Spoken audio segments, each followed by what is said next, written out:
வானத்திலிருந்து ஒரு சத்தம் வந்ததாம். பரலோகத்திலிருந்து ஒரு சத்தம் வருகிறது. இந்த சத்தம் எப்படிப்பட்ட சத்தம் என்பதை நாம் விளங்கிக் கொள்ள பூமியில் உள்ள ஒரு சத்தத்திற்கு ஒப்பனையாக சொல்லப்படுகிறது. காற்றின் சத்தம் அடித்தது அப்படின்னு சொல்லல, காற்று அடிக்கிற முழக்கம் போல அப்படின்னு வருது வேதத்தில். இந்த பரலோகத்திலிருந்து நமக்கு கிடைக்கப்படுகிற சத்தங்கள் என்று சொல்லப்படுகிற சத்தத்தை பற்றி நீங்கள் வாசிப்பீர்களானால், யோவான் வெளிப்படுத்தின விசேஷத்தில் அவர் பரலோகத்தை தரிசிக்கும் பொழுது இந்த பரலோகத்தில் ஏற்பட்ட சில தாக்கங்களுடைய சத்தங்களை பற்றி அவர் பேசுகிறார்.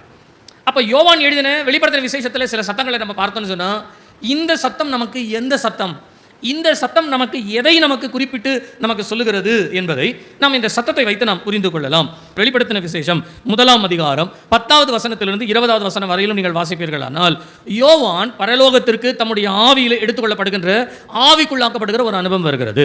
இந்த ஆவிக்குள் ஆக்கப்படுகிற இந்த அனுபவத்தின் மத்தியிலே நீங்கள் 10வது வசனத்தை வாசிப்பீர்களானால், எனக்கு பின்பாக ஒரு எக்காளம் துணிக்கிற ஒரு சத்தத்தை நான் கேட்டேன் என்று சொல்கிறார். 15வது வசனம் சொல்லுகிறது, பெரு வெள்ளத்தினுடைய இரைச்சலுடைய சத்தத்தை போல் இருந்தது.